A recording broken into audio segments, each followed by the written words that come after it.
votre scalp est terne et cassant, ce shampoing miracle est fait pour vous. Génialement conçu par moi-même, il favorise la repousse des cheveux.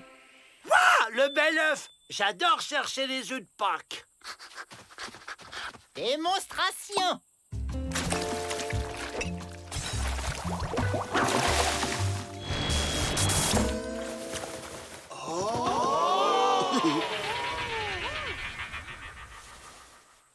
C'est incroyable! Il lance une moumoute et je le prouve. Ah bah non, c'est ses vrais cheveux! 2 $ le flacon, 8 $ les deux. Approchez, approchez, tout doit disparaître. Moi j'en veux là! J'en veux 12 litres. Ce shampoing, c'est notre passeport pour la liberté. J'explique. Si j'ai les cheveux super longs et solides, on peut s'en servir pour passer de l'autre côté du mur. C'est pas un peu tiré par les cheveux? Avril, tu vas me faire un shampoing. Si monsieur veut bien passer au bac... Hein? Je crains que Monsieur Faucon n'ait abusé de notre crédulité, monsieur le directeur. Quelle indignitude! Dès demain, je convoque ce charlatan. T'as dépensé tout ton argent de poche pour rien, Joe. Ah, je vais lui faire avaler toutes ces bouteilles à ce vrai faucon.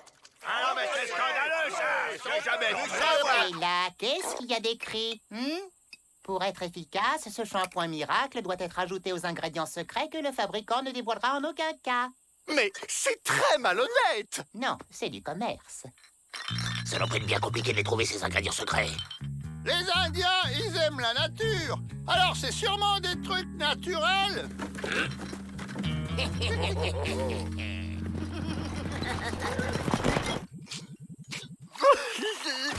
J'aurais tant voulu avoir les cheveux longs. Tous les grands hommes ont les cheveux longs.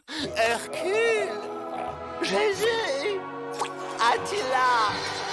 Pas tous, regardez Bouddha, il a fait carrière avec un crâne lisse comme un abricot.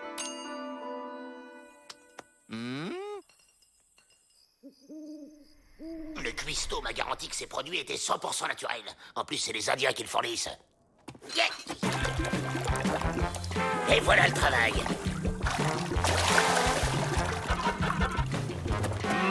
À mon avis, on a trop forcé sur les carottes.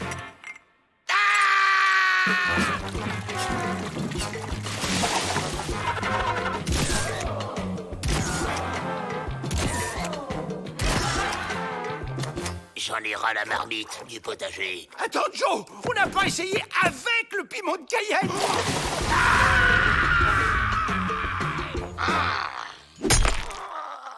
Allez, Joe, même si t'es chauve, souris. J'ai plus un poil sur le caillou et tu voudrais que je me marre? Et nos ingrédients sont peut-être pas assez indiens. T'en as de bonnes, toi. On va pas y mettre du poil de bison et des plumes non plus. Oh, mais si. Suivez-moi. Il y a un œuf de Pâques qui s'échappe. Ah! C'est un dur, cet œuf-là. Et maintenant, le poil de bison. Je sais où en trouver. Mais ça vous va très bien, on dirait des vrais. J'avoue que cela me donne un petit côté dynamique. Voyons l'effet produit en public.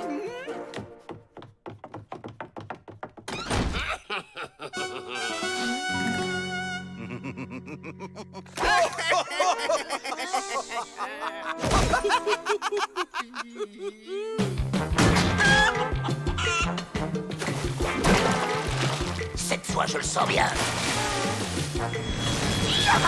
On va pouvoir s'évader.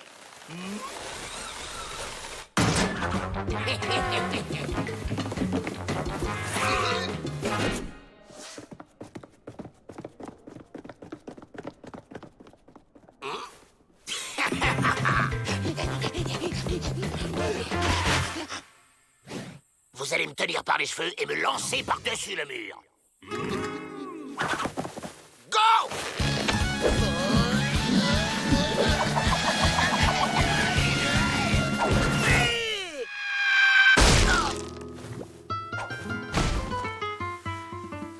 Et un peu plus haut, ça m'arrangerait. Mais qu'est-ce que... Joe, C'est vous? Et oui, c'est muet.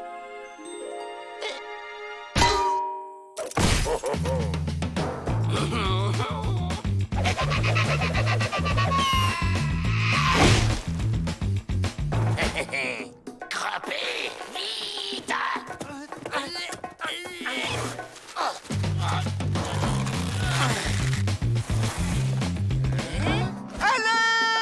Les Dalton s'évadent! Peut-être, mais cette chevelure, quelle sublimitude!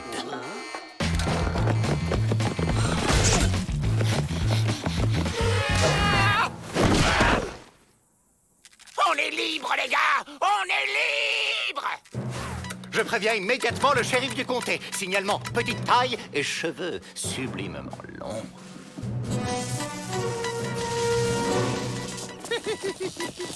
Elle était quand même gonflée, ton idée d'évasion, Joe. Comment ça t'est venu? C'est parce que je le vaux bien. Ben, qu'est-ce que tu fais, Joe? Tu vois bien, je suis en train de tricoter un pull. Abruti! C'est l'électricité statique. Ça fait hérisser les cheveux. T'inquiète, Joe! On va te descendre de là à moins de 2! Aïe, aïe, aïe! Imbécile! Alors, Joe, encore une évasion qui a raté d'un cheveu? C'est pas bientôt fini les blagues débiles sur les cheveux? C'est parce que tu le vaux bien, Joe.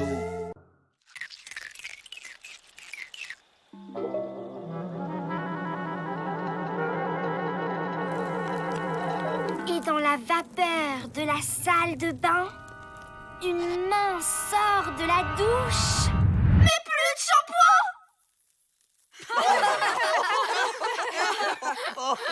C'est ça votre histoire d'horreur?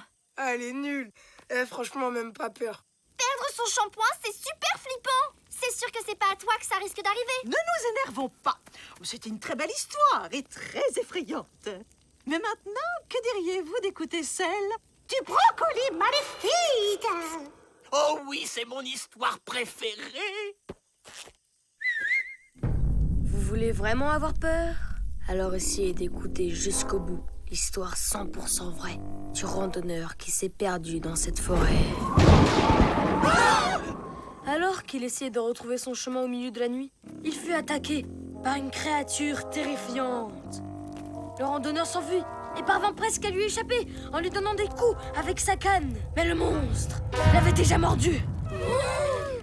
Et sous la lune, le pauvre homme se changea en Rando-Garou. T'as entendu? On dirait que même le Flapacha a eu peur. Depuis, il hante cette forêt les nuits de pleine lune. Comme ce soir. Ok, pas mal. Mais pour le nom, t'aurais pu trouver mieux. Hein. Un rando-garou. N'importe quoi. Le rando-garou.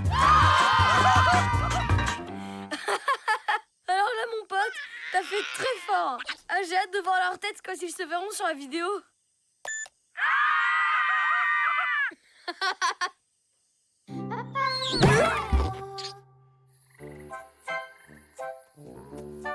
Matt!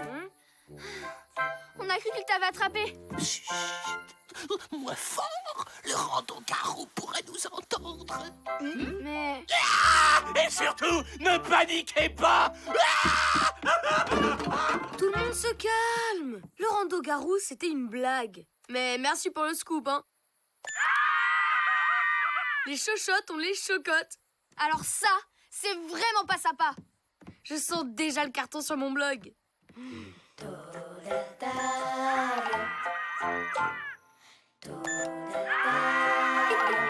Allez, avoue que c'était génial comme blague. Non, c'était pas très malin. On s'amuse pas avec la peur des gens. Aucun sens de l'humour. Ah ouais? Et t'aimerais, toi, qu'on se moque de ta peur des... Chut! Ça n'a aucun rapport. Et personne ne doit jamais savoir.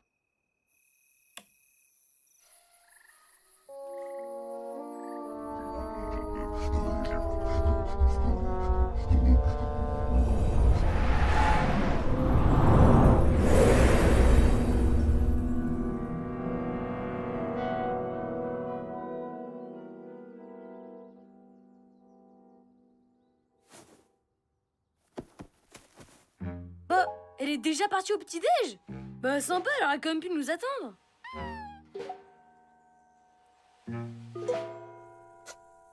Les copains? J'y crois pas. Ils m'ont laissé tout seul.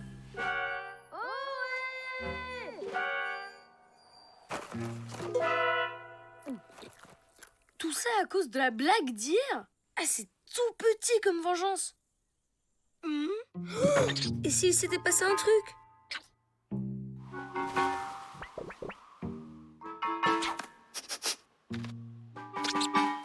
Peut-être qu'ils ont été aspirés dans une dimension parallèle? Non. Un enlèvement extraterrestre? Peut-être.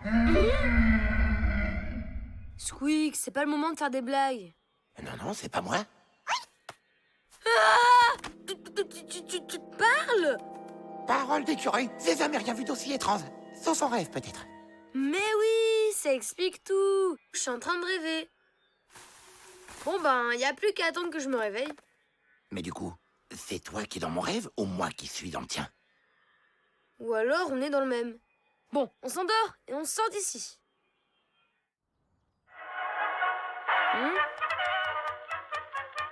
Oh, je crois qu'on n'est pas encore réveillé. Oh.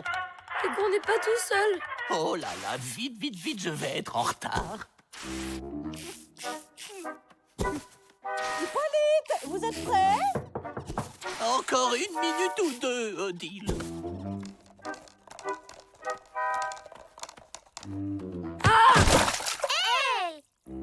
Oups, désolé, je l'ai pas fait exprès.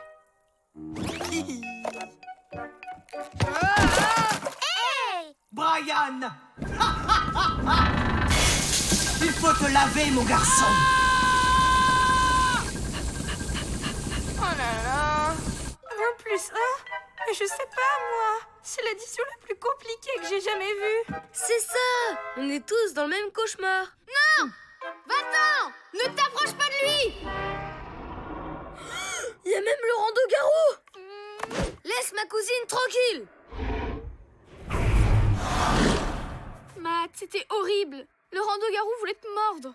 Mais alors, c'est à cause de mon histoire que vous faites tous des cauchemars? Que nous faisons des cauchemars. Je te rappelle que nous aussi, on est là. Oui, moi aussi, ça me fait bizarre d'entendre ma voix.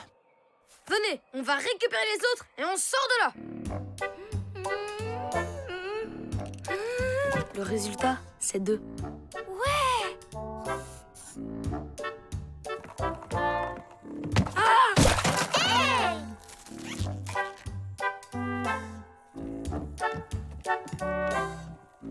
Parfait.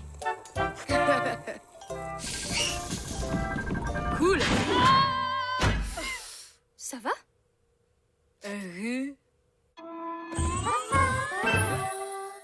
Bon, quelqu'un m'explique ce qu'on fait là? Eh bien, à cause de l'histoire de Matt, et pour une autre raison qui m'échappe, on est tous coincés dans le même cauchemar. Donc, techniquement, on est en train de dormir.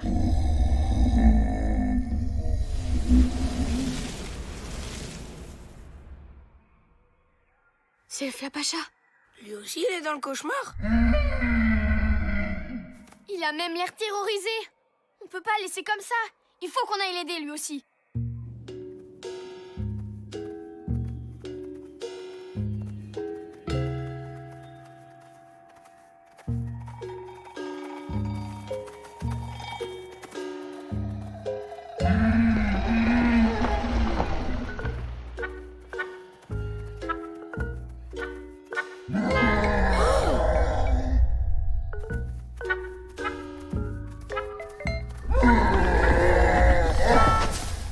Les secousses sont de plus en plus fortes. On doit plus être loin. La cabane du Flapacha. Et le rando-garou.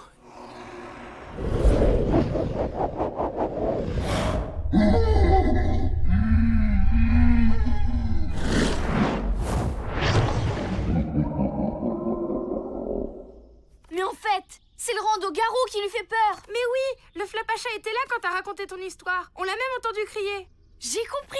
On est tous bloqués dans le cauchemar du Flapacha. Mais qu'est-ce qu'on peut faire? Faut que t'affrontes le rando-garou, Matt. C'est toi qui l'as inventé.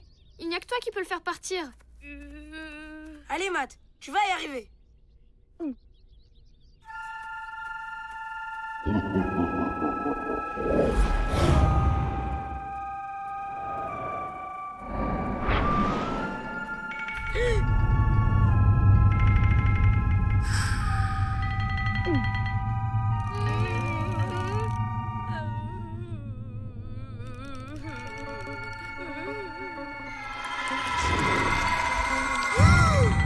Oh non, c'est pas vrai. Ne me dites pas que c'est le rando-garou. Les cauchemars prennent toujours la forme de nos plus grandes peurs. Et Matt a une peur bleue des dauphins. J'étais la seule à connaître son secret.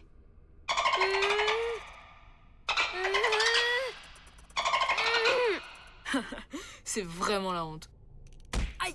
Vas-y, Matt. Je peux y arriver. Allez, je n'ai pas peur de toi.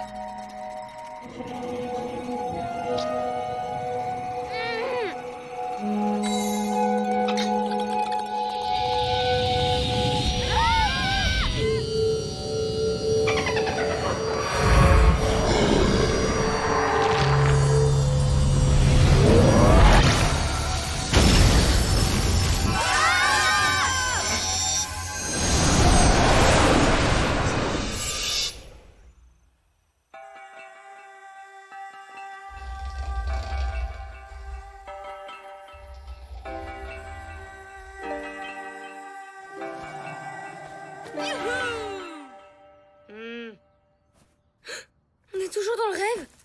Non, je crois qu'on est revenu pour de bon. Matt, Lisa, vous êtes là? Ah, c'était vraiment un rêve incroyable. Alors, Matt, on a une peur bleue des dauphins? C'est quand déjà la prochaine veillée au coin du feu? Je sais pas, mais je connais déjà mon histoire. Les aventures très sympas d'un petit dauphin très gentil. Ça devrait plaire aux Flapachas. Et aux jumelles. D'ailleurs, elles sont où les jumelles?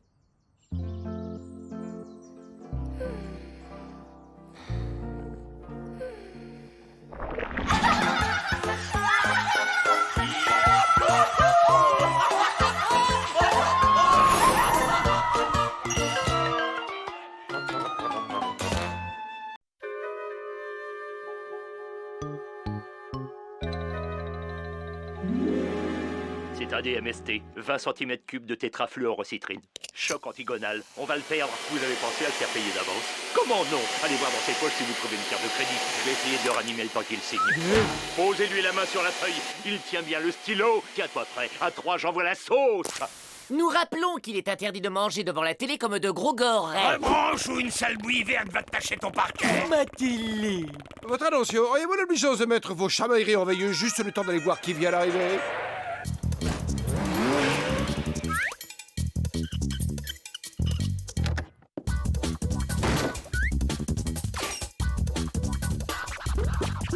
C'est écrit Docteur Sigmund. Docteur? Comme ceux qu'on voit dans la télé? Avec un peu de chance, il va nous débarrasser de ce vilain furoncle vert méchamment irritant appelé Candy.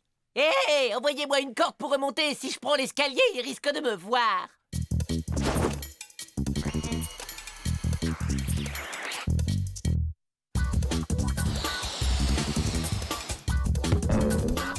Oh, jamais vu ça! Ce type a apporté une table d'opération à kit gonflable. Youhou! Docteur Sigmund, c'est moi. C'est Madame Ancho. Il fallait que je vous voie. Nous n'allons pas très bien. Le pauvre Kiki est déprimé. Ses énergies sont très basses. C'est pas un docteur, c'est un docteur de caniche. Ben, je crois que cette personne est ce que les humains appellent un psychanalyste. Ce docteur s'occupe des problèmes dans la tête des gens. On va le voir scier des crânes. C'est trop génial. Tu ne vas rien voir du tout. Ce docteur soigne les gens en les faisant parler d'eux-mêmes. Eh, mais si tu vois rien du tout, comment tu le soignes? Eh bien, je crois que ça a été une excellente séance. À la semaine prochaine. Je vous remercie, docteur.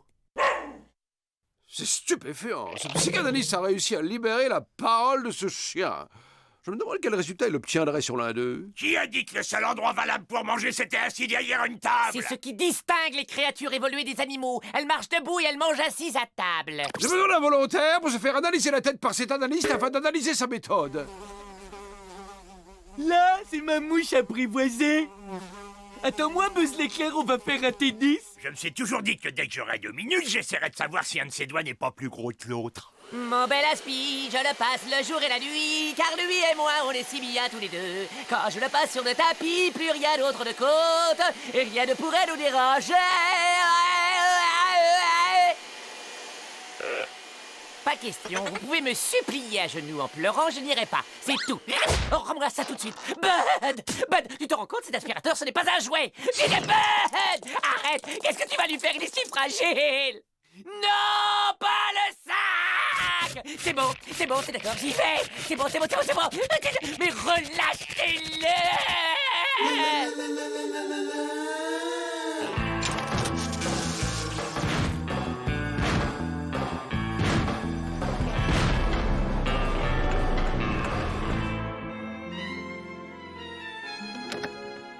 Bonjour, mais entrez, je vous prie. Espérons qu'il ne nous le fasse pas aboyer encore plus fort. Bien, commençons par le commencement. Parlez-moi un peu de votre enfance. Vous voulez parler d'après que je sois sorti de l'œuf pondu dans le ventre d'un gorak? Racontez-moi votre souvenir le plus lointain. D'accord. Écoutez, bon, voyons voir. C'était il y a bien longtemps. Il y a 317 ans, sur la très lointaine planète Zircon. Je sortais à peine de mon état larvaire. Ce n'était peut-être pas une si bonne idée. C'était un peu après ma première mue. À l'époque où le soleil est toujours à droite des nuages et où les gens changent de couleur avec la température, comme certains de vos thermomètres terrestres. Oh, mon bichounet!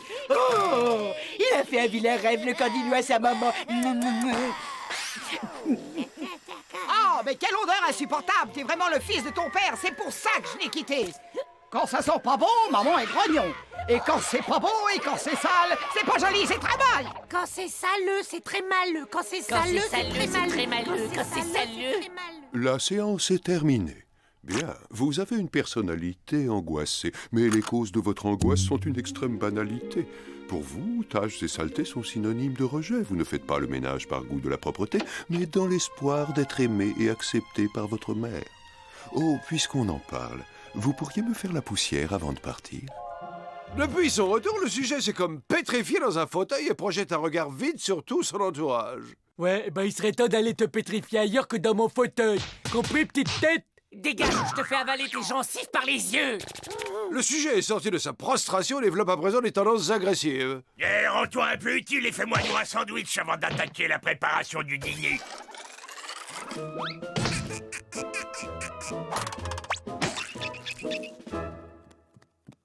Ouais, quand on voit quelqu'un qui va bien se faire voir chez un docteur qui soigne les choses qu'on voit pas, voilà comment ça se termine.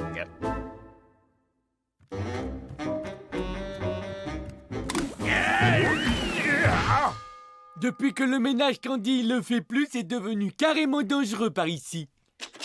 Pour l'écrivain, tu veux un bon sujet de roman? C'est l'histoire d'un type qui cuisine, qui fait le ménage et du coup il se fait plein d'amis dans la vie. Ah, mais ma période fédulogie est terminée. Tu ne vois pas que je suis guéri?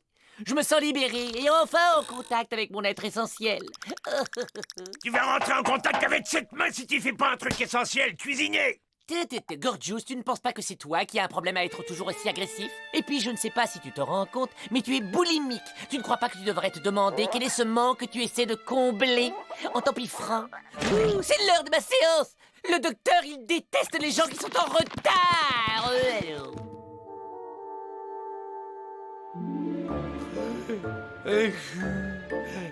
Quel est ce manque que tu essaies de combler en t'empiffrant? Tu ne penses pas que c'est toi qui as un problème à être toujours aussi agressif?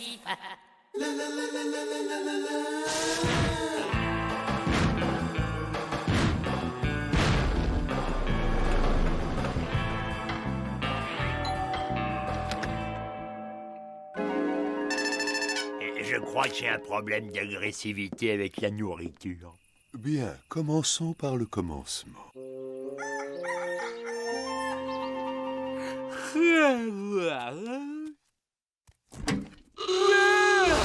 Toutes les pizzas ont disparu. Gorgeous, qu'est-ce qui est arrivé à la vraie nourriture? Tu vois, cette carotte, elle est comme mon enfance, sèche et poilue.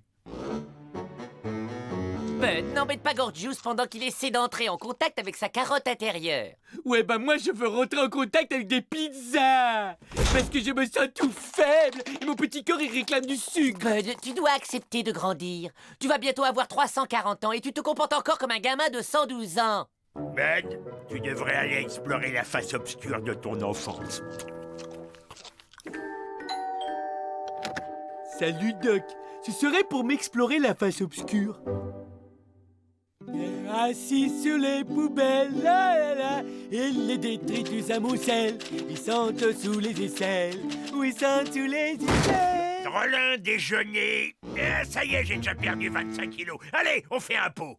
Faites péter les carottes. Un instant d'attention, s'il vous plaît. J'ai le plaisir de vous annoncer que mon étude est maintenant officiellement bouclée. Je la pense très réussie. Et je vous félicite tous pour votre coopération. Vous pouvez dès maintenant reprendre vos véritables personnalités et vous comporter normalement.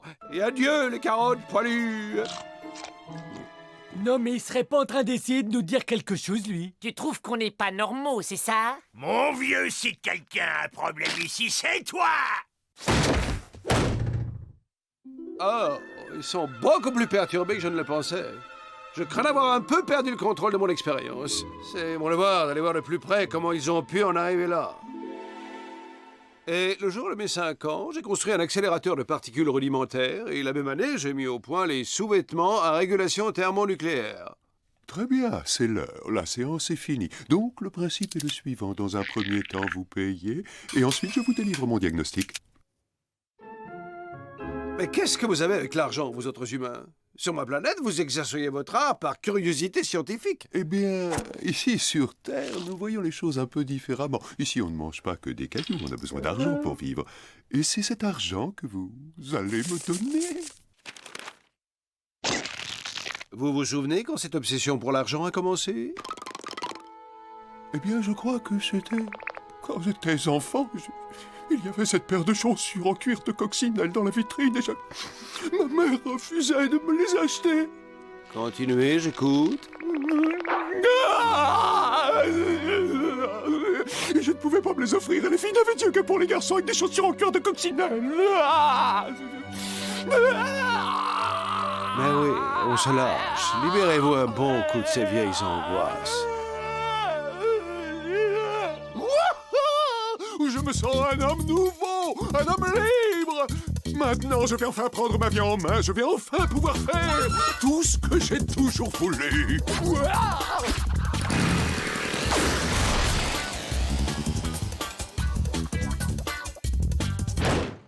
Le docteur s'en va. Qu'est-ce que je vais chanter maintenant? Allez, les carottes, vite, on pousse. Oh, je peux pas attendre ces carottes, faut que je mange. Qu'est-ce que je pourrais manger? Qu'est-ce que le docteur m'autoriserait à manger? Oh non! Je me sens vide d'inspiration. Et cette page devant moi, cette page immense et si blanche! Hein?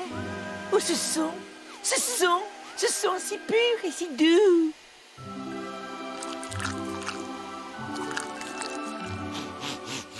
Oh! Mais d'où provient donc ce parfum envoûtant?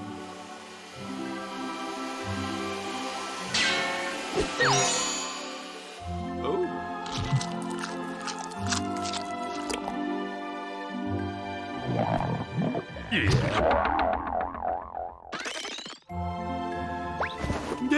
Le fauteuil, c'est mon mien.